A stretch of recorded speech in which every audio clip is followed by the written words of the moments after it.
Darating din ang panahon na ang mga letrang sinulat ko ay magiging salita mo at salita ko na rin.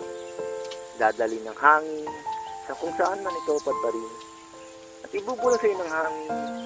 Nandito lang ako sa tabi mo. Hindi ka pababayaan ng mga letra at mga salita na ituwid ang baluktot na daraanan ng pangingkapakan.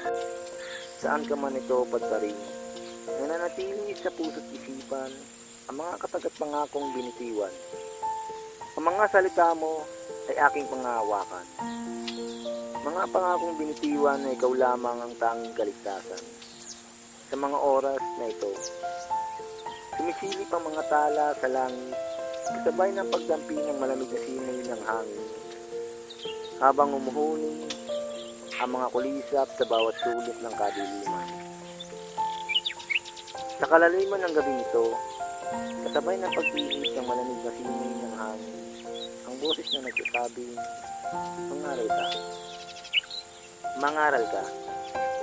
Mangaral ka sa sangkatauhan, ipalaganap sa buong universo.